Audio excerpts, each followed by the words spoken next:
Hello, and welcome to the Center for Optimizing Rural Health's monthly webinar. I am Cassidy Avila, and I will be moderating the webinar. We are so glad that you've joined us. We have Ms. Kim Specker presenting the ABCs of Resilience, an interactive workshop to learn and practice resilience building skills.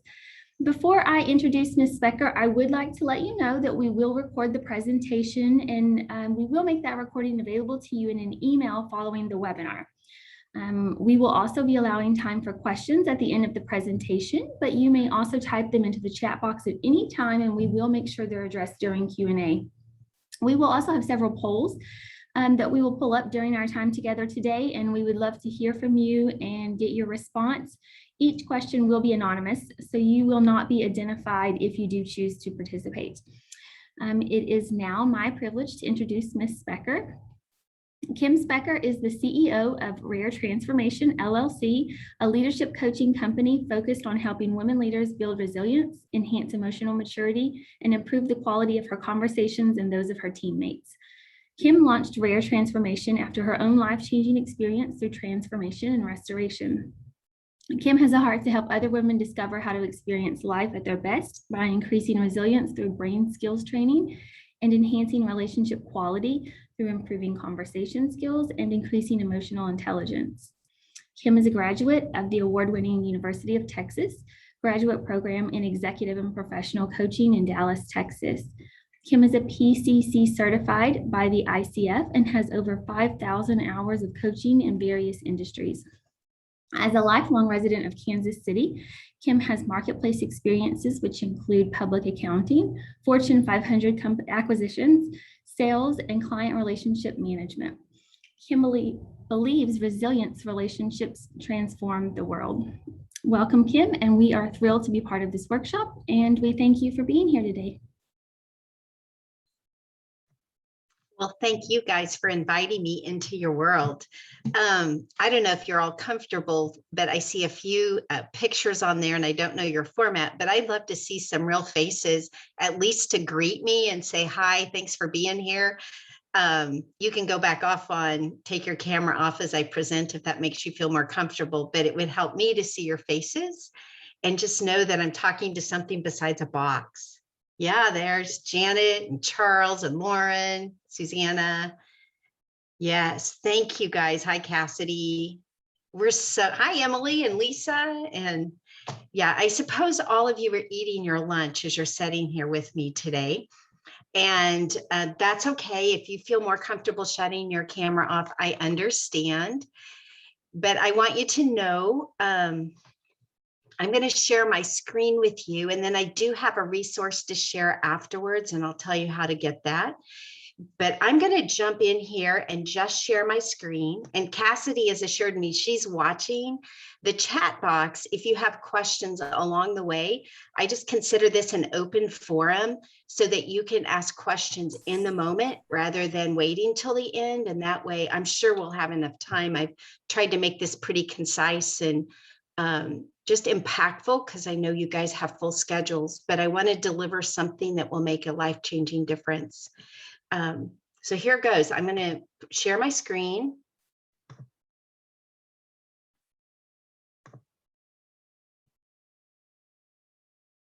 Just a minute here. Oh.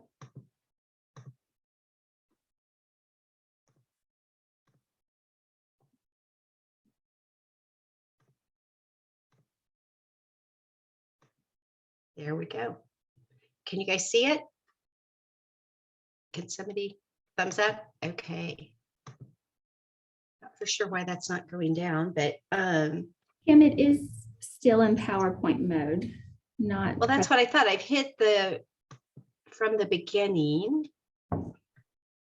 There we go. Perfect. That's good. Yeah. So the name of our talk is the ABCs of Resilience today. And I think probably, thank you for doing that little bio about me, Cassidy. But really why I'm here today sharing about resilience is because it is one thing that I've had to learn as a leader. It's hard to believe it's been almost 20 years ago that I began my journey of intentional resilience building and going on my transformation journey. And what I've learned is it has to be intentional. Life seems to have many distractions.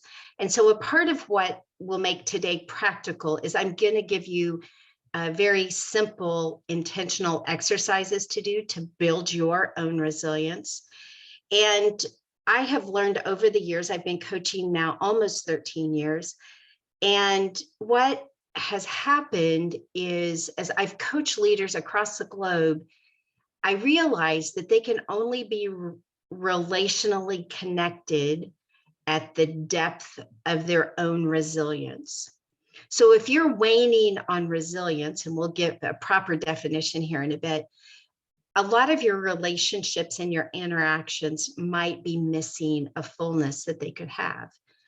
And that little tagline that I share with people is, I really believe that it is resilient relationships that transform the world.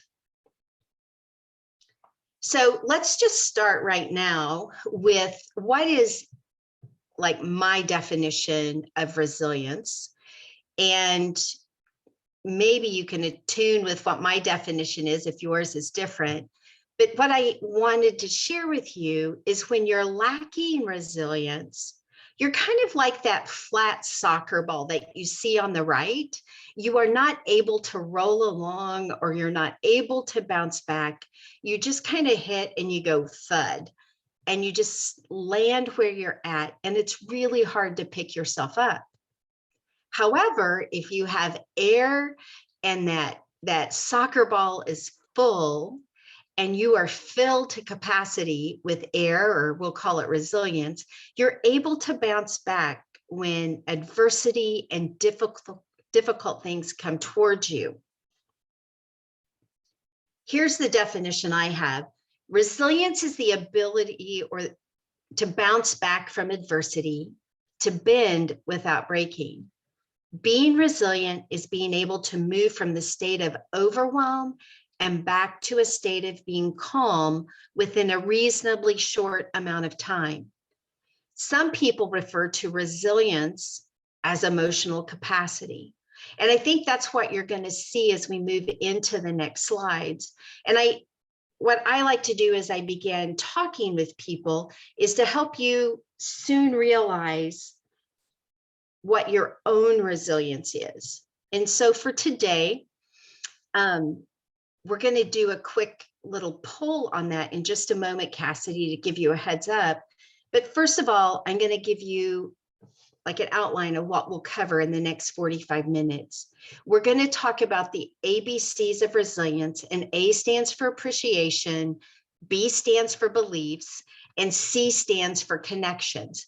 And it's those beginning letters of each of those words that can be an easily recalled acronym for what is it I need right now to rebuild or optimize my resilience.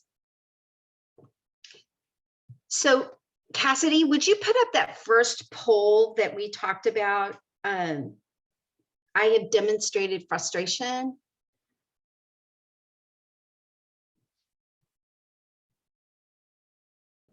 Yeah, let me get that for you, Kim. Yeah. Yeah.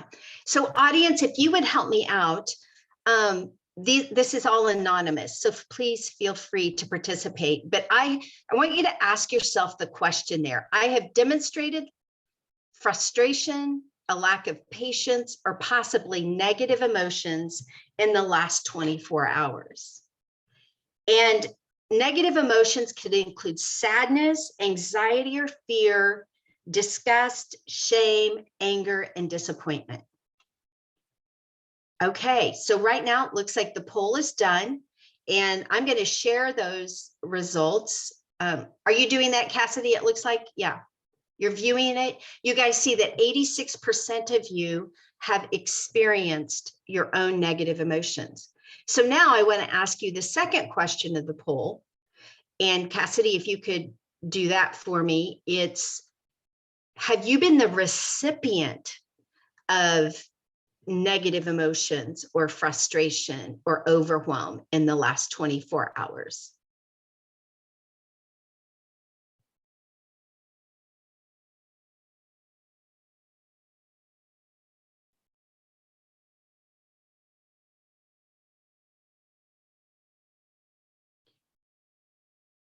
Yeah, so we're sharing those results. It looks like 60% of you, nearly 59 to be exact, and we had a high percentage of participation. So look at that. You know, you've been the recipient of it.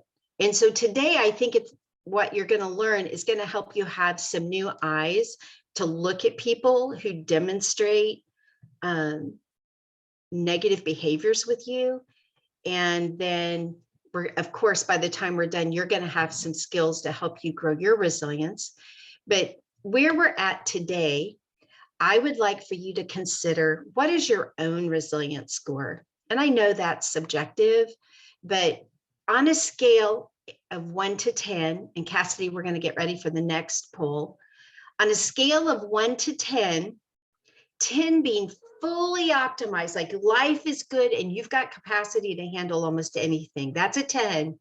But 0 means I'm having a hard time getting out of bed today to go to work or do anything because I just don't want to be with anybody. So on a scale of 1 to 10, tell me where you rate your resilience index right now.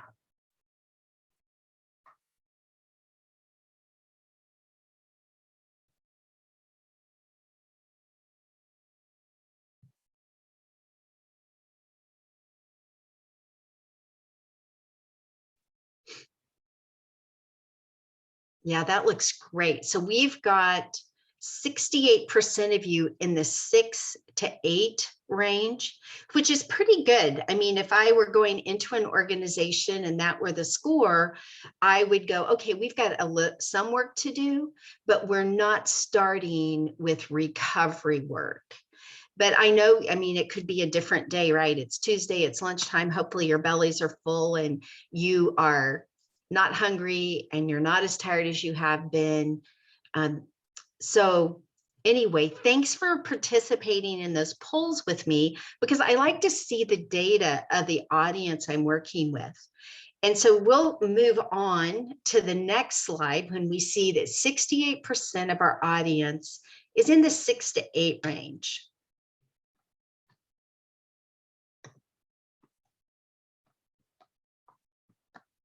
Okay, let's see what's going on here. Let's advance down here. There we go. So you might be looking at this character here and you see this on and off switch. I wish I could have had a dimmer switch beside it as well, because what I'm going to be talking to you about are your relational connectors. And I don't know each of your degrees, but I do know that you're all in healthcare. So you're going to have some understanding of the brain and the value of our neurological system that really supports our relationships. But oftentimes when our relationships are, you know, we looked at that first score, about 86% of you had experienced negative emotions. What that means is that your relational connectors have been compromised or they have been shut off. And when relationships are compromised, if we had that dimmer switch, it would mean that you're not totally off, but you're not just your best relational self. And how relational circuits work, or relational connectors, we have 5 levels in our brain. And when our relational connectors are totally off, we're back in the back of our brain in the amygdala, where the fight, flight, or freeze response is. That is survival mode. And what I've been learning from people as I've done this talk over the last 18 months through COVID, many people have been in the back of their brain in survival mode. And what we know is we need to be in the right orbitoprefrontal cortex, which is this region of the brain right behind our right eye, to be relational. It's the executive center, it's the relational center of our brain. And so to get from level 1, attachment, and then level 2, the amygdala, all the way up here to be relational, it takes some intentional work. And that's the part of building resilience intentionally, is so that we can be more often relational than being shut off or our relational connectors dimmed. And by a show of hands or in the box, I'd like for you to respond and say, would it be helpful for you to have a measurement of where your relational connectors are? Yeah, we've got one hand raised, and two, we've got a couple of hands, and I can't see the whole screen, but I would hope that as we move forward here, what I'm going to share are some questions that will help you identify when you're not your relational best or when your relational connectors are off. And Cassidy, I'm going to have you put up that first question for me, or not, wait just a minute. I'm going to go through the questions and then we'll do the poll. So you guys follow along with these questions, and I want you to write down yes or no, and then we'll fill it in the poll, okay? So I just want to make a person, problem, or feeling go away. Have you experienced that? And let's say in the last week, have you ever wanted to make a person, problem, or feeling go away? Yes or no? I don't want to listen to what others feel and say. Your empathy is really low. You just want to get the job done. You're in task mode. Yes or no? My mind is locked on to something really upsetting. Like we just have these ruminating thoughts and we can't shake it. Yes or no? And then here's a real identifier. This is kind of like what happens sometimes. It's like when we're in our relationships at home. I don't want to be connected to, let's say, my husband. I just want to get away. But normally we like to be with him. But there are just times that we are triggered and we don't want to be with anyone. Yes or no? Has that happened to you in the last week? The next question is, I more aggressively interrogate, judge, or try to fix others. Yes or no? And then finally, the last question, my cravings seem to be especially strong.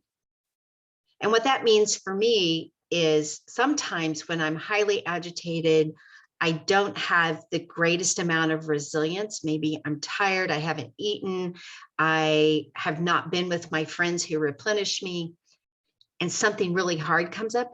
I want to default to food sources that bring me satisfaction, like ice cream or cookies or a lot of comfort food. And so I know when I start eating junk that I might need to be looking at my relational connectors or my resilience instead of just what my body wants. So now, Cassidy, if you want to bring up that poll, and we'll just go through those one by one, because I'd love to see what the score is from our audience today. So would you guys answer yes or no to this question that Cassidy's just put up? Okay, 100% of us so far. Oops, the stats are dropping. Yeah.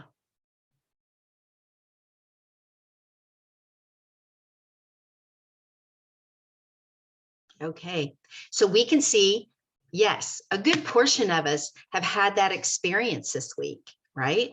What am I going to do about that? Well, I'm going to tell you here in a little bit how to help increase our resilience. Let's go to the next one.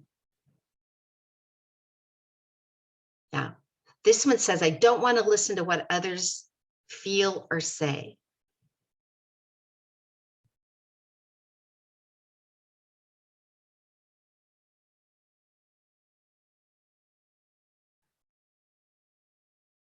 Okay, way to go, guys. Look, 72% of you still want to remain relational and listen to what others feel and say. Could be a part of your industry because you guys are helpers and you're caregivers. Yeah. Okay, so Cassidy, let's go to that next question. My mind is locked onto something upsetting. Yes or no?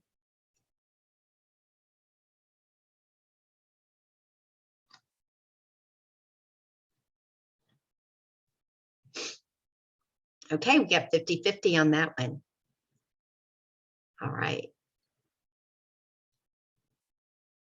And then the next question.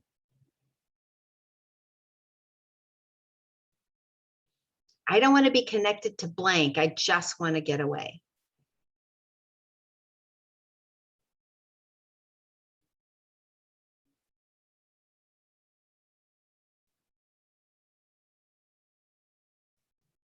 Okay, so this is real telling that a lot of you must have really secure relationships that you feel safe with.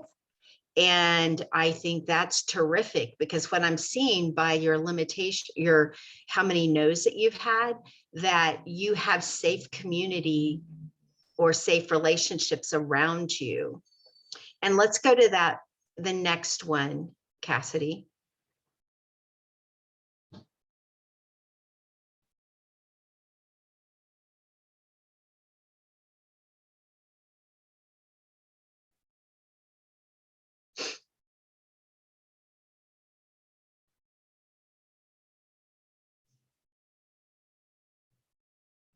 Yeah.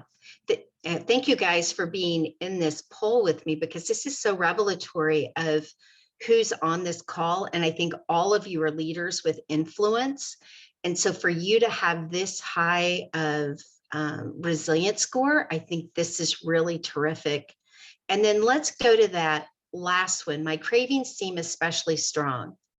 Have any of you experienced a craving in the last week when things get difficult?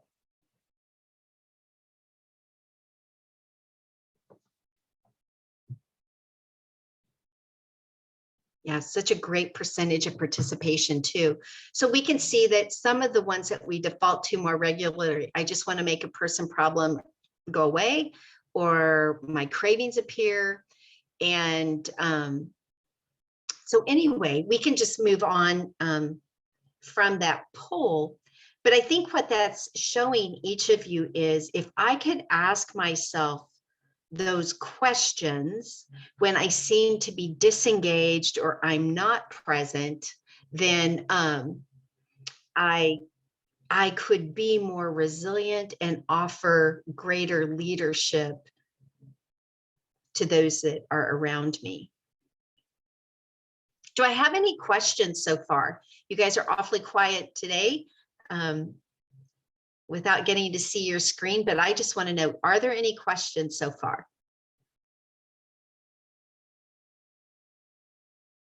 All right, I'll move on.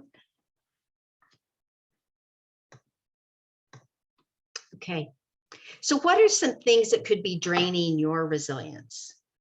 And this, see the bucket on the right-hand side? That bucket is really just a metaphor picture of what your right prefrontal cortex is. Those holes that are in that bucket can come from multiple sources, but I'm going to point to two things. One of the first things that impairs our resilience or our emotional capacity is in our developmental years, when we did not get what we needed emotionally through our attachments, attachment with mom, attachment with dad, or primary caregiver.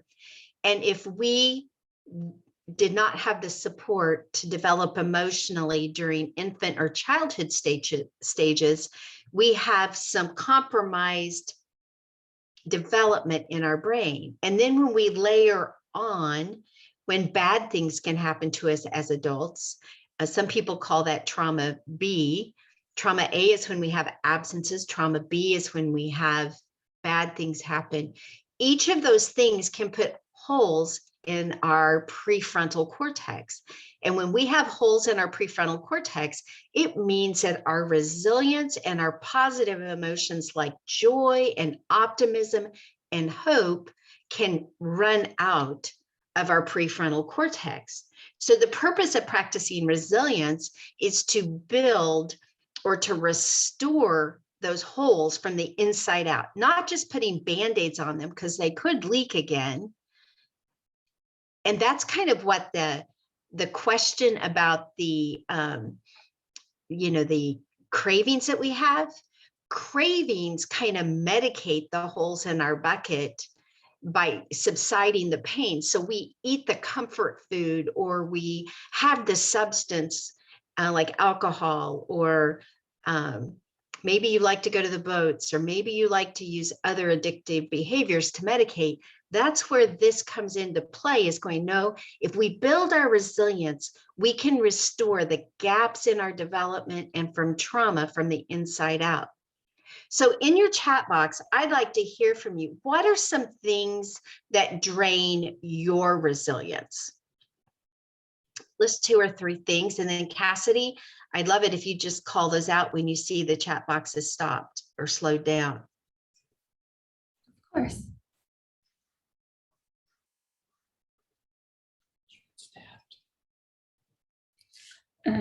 So it looks like we have not enough downtime, negativity from others, being short-staffed.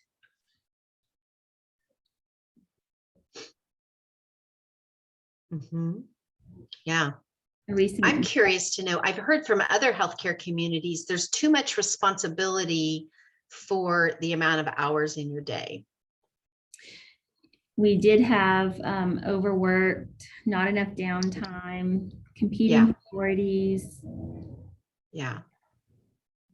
Yeah. So when we have these things that are known drainers and then we have triggers that shut down our relational connectors, you can see why it's so important for us to intentionally restore and replenish our resilience. So here are some benefits. It helps decrease stress. We have the emotional capacity, and in the last few months, and I know most of my world now is done virtually, I have more capacity for virtual relationships and virtual conversations. I'm able to remain relational when navigating more responsibilities. And then over here, we have building connections. We want to build our stamina.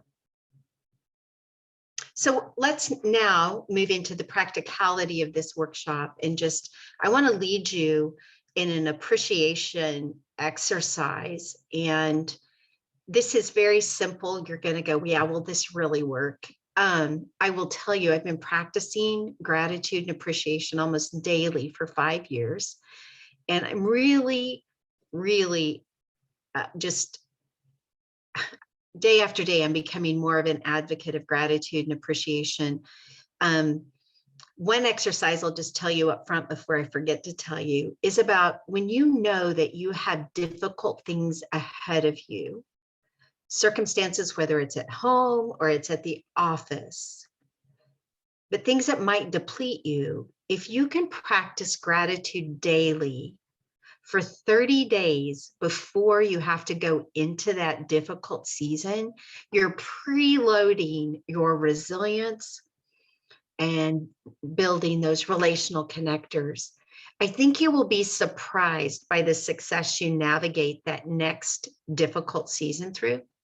And I know sometimes we don't know when difficult things are happening, but I can tell you, just in the last 2 years, my father's passed, and just a few months ago, my stepmother passed, and I've been left to take care of their estate. And I knew that that was coming, and I'd have to meet with the attorney. And I've been practicing resilience, this appreciation, for 30 days.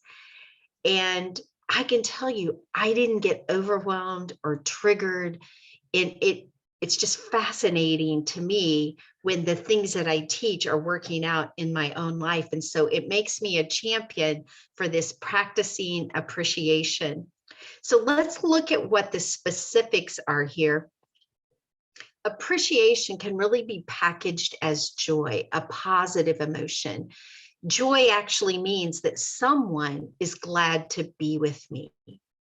And when we can remember and focus on a time in our life when you felt joyful, peaceful, accepted, connected, optimistic, you're training your brain to go look for the good things that have happened in your life. So appreciation can be as simple as the good cup of coffee you had this morning, or the aroma of the gardenias on the bush. But to experience appreciation, we have to quiet. And then that's training our brain to focus on what to enjoy when we quiet. And in each talk that I give, I really ask this question because I'm fascinated by Western culture and how few of us have been taught how to quiet or how to rest. And I'd like to see, by a show of hands, How many of you were taught by your parents how to quiet or how to rest without anything occupying your mind? Raise your hand for me.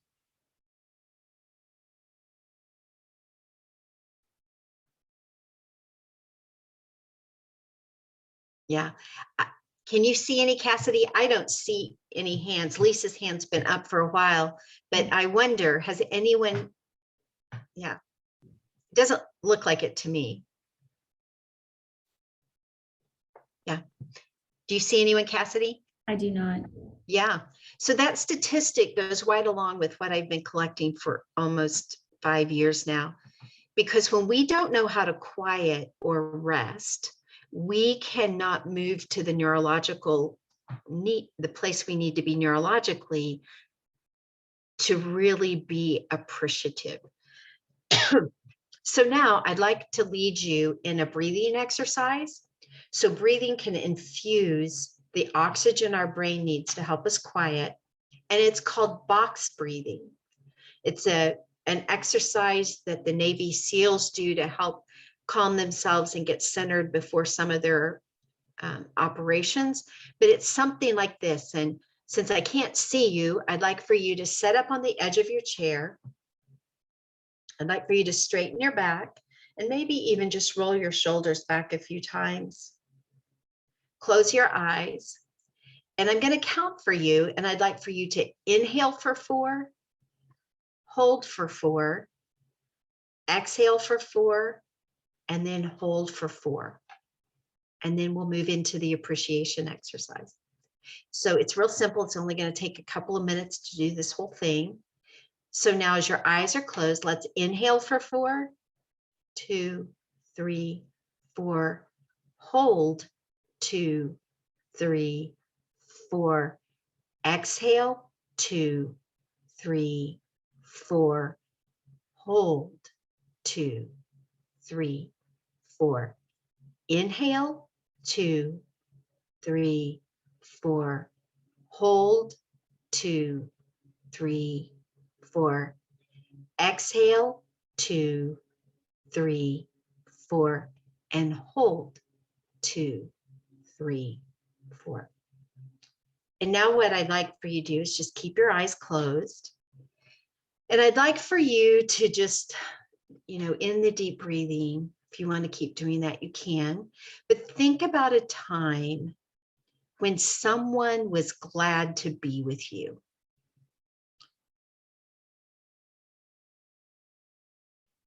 And what did you see or experience that let you know they were glad to be with you? And I'll let you think about that.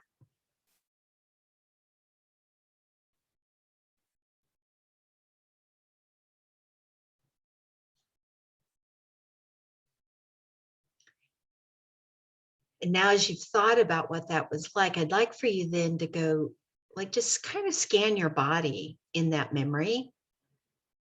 And I go, I wonder what your body was feeling when somebody was glad to be with you.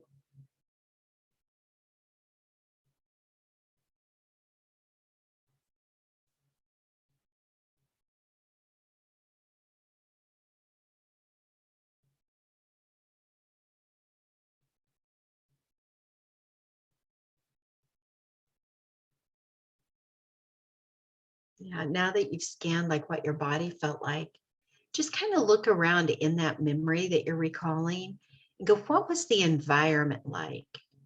What was I seeing? What was I smelling? Just let your memory go back to those things.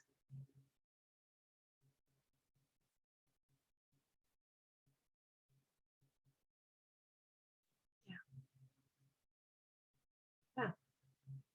And if you'd like to open your eyes now and just come back into the room with me, that brief guided exercise took about 4 minutes. You were able to quiet. You were able to recall a memory. And the next step would be for you to take a few minutes to write down, like in a journal, because we want to get it out of our brain and onto paper, engaging it into the next level of the neural pathways. So you would write it out on paper and write about it. And then for the next level of deepening it in your neural pathway, you would read that to someone or share it with someone, because then you begin to engage the auditory expression.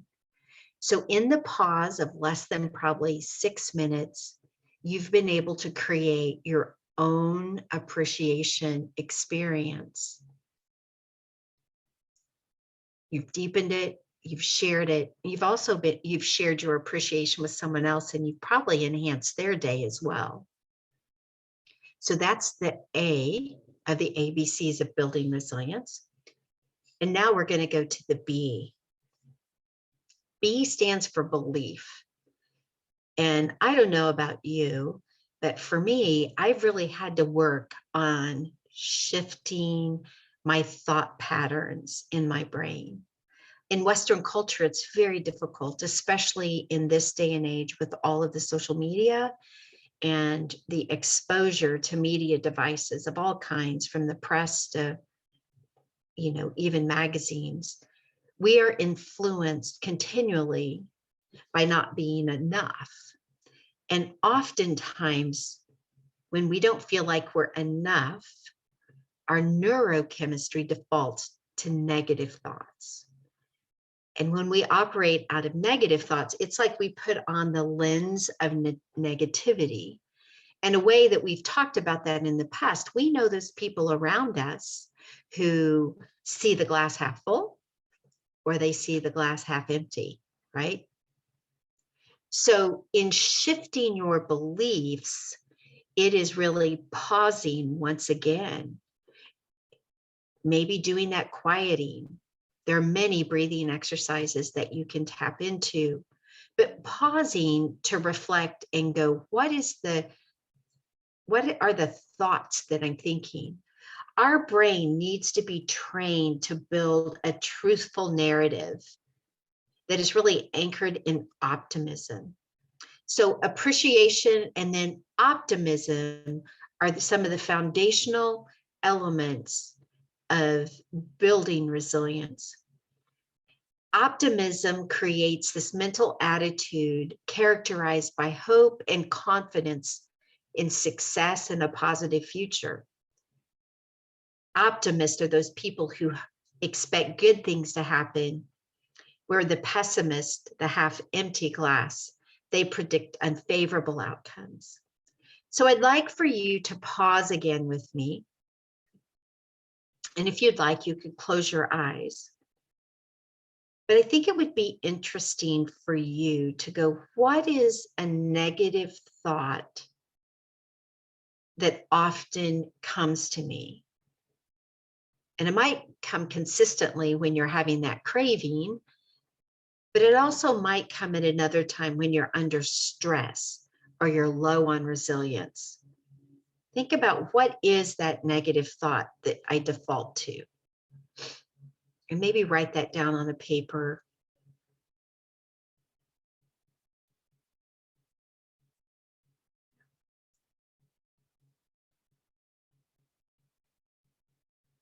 Yeah. So when you write that down, you're creating a statement of awareness. And so when that awareness of a negative thought begins to, you feel that in your body coming on, there's a question that's quite powerful, and it is to ask yourself, however, what is the truth of that thought? And pausing again to go, what is the truth of that? And more than likely, you won't be able to identify a truth that keeps that negative thought locked in. The truth that comes forward will help you shift into a positive thought process.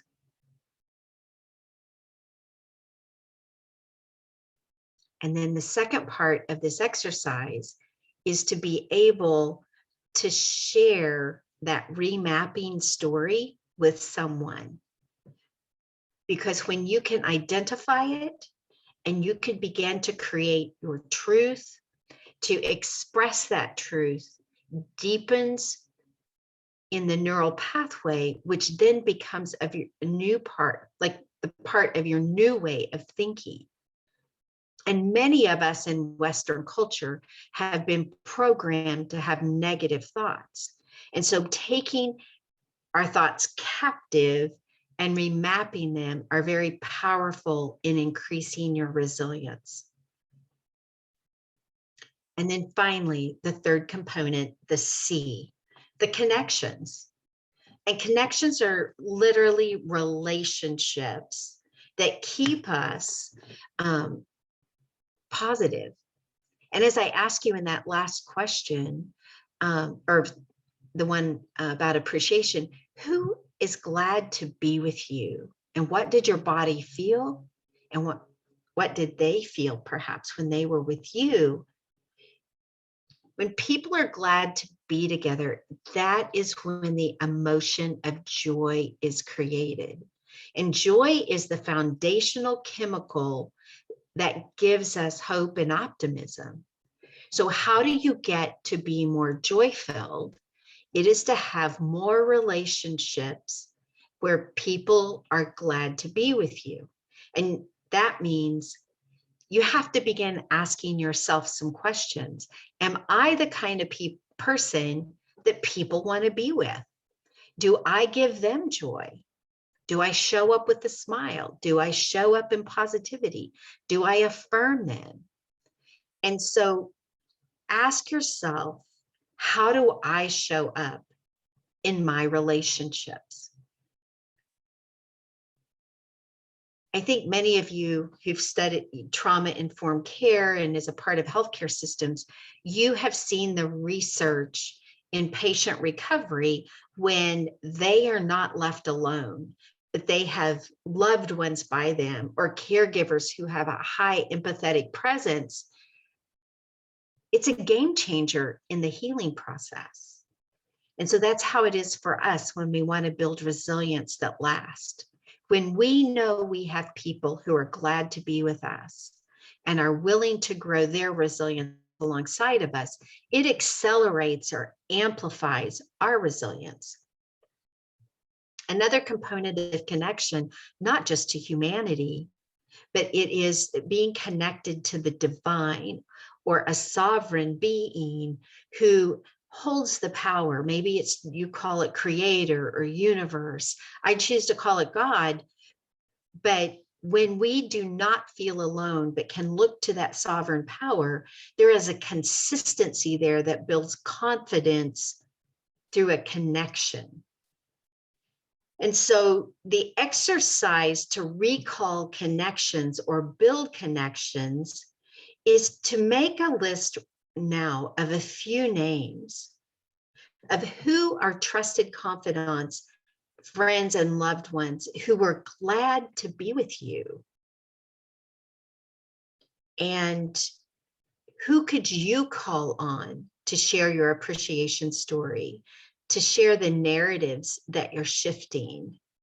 And so now take a few minutes to write down on your paper, who do you want to contact to help build their resilience while you build your resilience?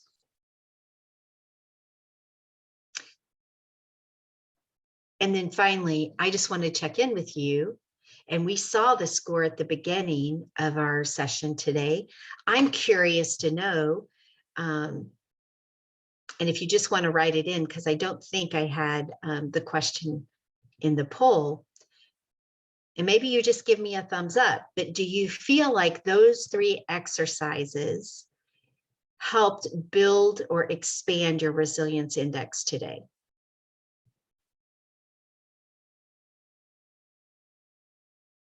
I've got with thumbs up and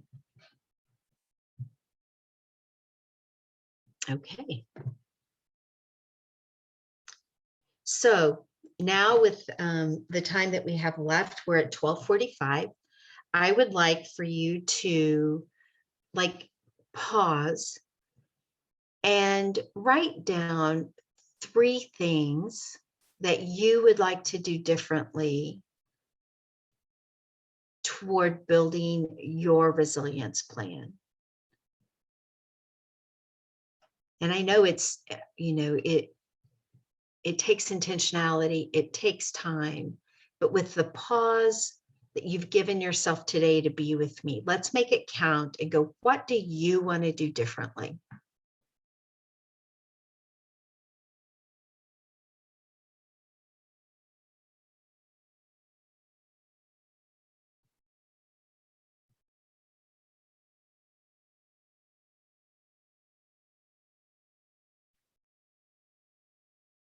Yeah. And if you'll take a few minutes when you're done, just type in those things in the chat box for me. What do you want to do differently? Just announcing that and declaring that, the intention that you set for yourself, you'll find that it's accelerated when you share it with other people. And Cassidy, I'm going to let you watch the chat box and read those things to me when they start coming in.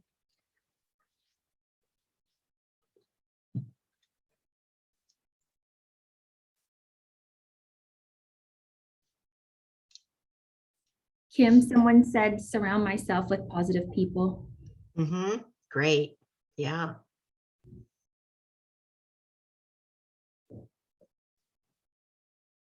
Let's see, someone said, less screen time, closer relationship to God, expand my community. Begin each day by thinking about how I show up in relationships at work. Yeah. More intentional about reaching out to friends, check in with myself when having negative thoughts, practice more gratitude. That's great. Yeah. Well, thank you for sharing, you guys. I appreciate that. And those are all important things. And I think if I could talk with you a week from now and you've been practicing those, I think that it would be really encouraging for you to hear how different you feel, just even in a week of practicing appreciation or intentional belief shifting or locating that high joy community to be a part of. I'm going to go down here and explain something here. I have found that as I've talked with people on these workshops, oftentimes people don't have psychologically safe community, or they don't even know where to begin because their lives are so busy. And this fall, I'm going to be doing a resilience building class on appreciation in September. So if you would like to get an announcement about that, you can go to my website at raretransformation.com and sign up for my newsletter. I only send it out once a month, but you would get information about the appreciation communities that I'm starting, so people have a place to practice appreciation each week in a live forum. And it's really a great opportunity to build your resilience with others who are intentionally there for the same thing. So that really concludes my program. So I'm ready for any questions that you guys might have for me. I've gone pretty fast today, but I did want to give you practical and tactical things to change your life.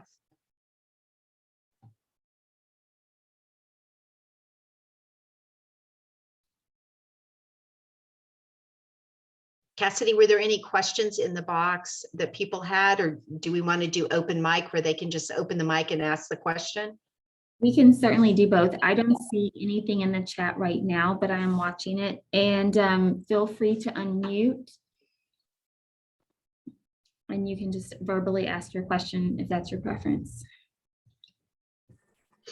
Hi, Kim. This is Laura. I appreciate your thoughts today. I was just wondering, do you have suggestions for how this, you would take this and apply it to compassion fatigue? I think, speak for myself, but for others as well, I think compassion fatigue is definitely a challenge sometimes. And I didn't know if you encountered that specifically before, if you had any thoughts on that. Yes. So compassion fatigue is rampant right now after the frontline workers have given so much. I'm actually working with a healthcare facility or system right now, and we're working on that. And so I'm working with like the senior team and growing resilience within the senior team. But then what we're doing within the infrastructure is creating a culture of gratitude or appreciation. And so it might seem kind of light, Laura, but starting each meeting with an opportunity to check in and see what would your resilience index be on a scale of 1 to 10, so that you can attune with the energy of the people in your meetings or in your roundups or huddles, and then giving them the opportunity, once they've stated where their index might be, is begin practicing. What do you appreciate today? And just say, it could be as simple as a cup of coffee or a yummy piece of toast, but what is just one thing? Because neuro research shows that appreciation and gratitude is the #1 way to replenish emotional depletion, which I think is what comes through compassion fatigue, because you've demonstrated so much empathy and so much compassion and caring for your patients. We have to start somewhere for the caregivers to kind of, if you go back to that bucket where you saw the holes coming, the water coming out, the appreciation will begin to heal the inside of the brain in that prefrontal cortex. So gratitude and then quieting as a team it's been uncomfortable in the beginning, but it has been so helpful to give the team members their brains time to quiet together. Did I answer your question, Laura? Yeah, that was great. Thank you. Okay. Does anybody else have a question?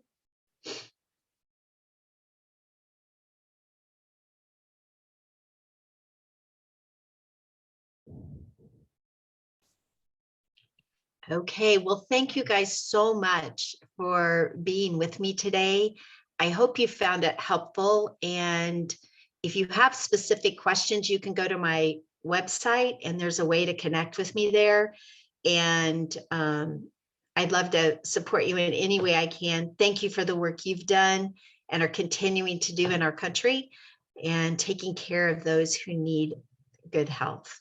So have a great day, and hopefully our paths cross again soon.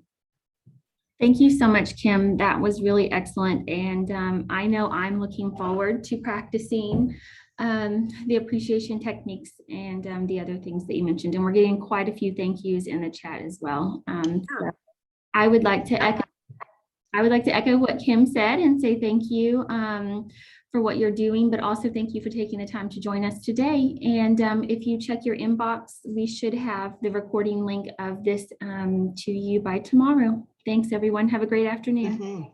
Okay, bye. And Cassidy, could you send me the chat box printout? Yeah.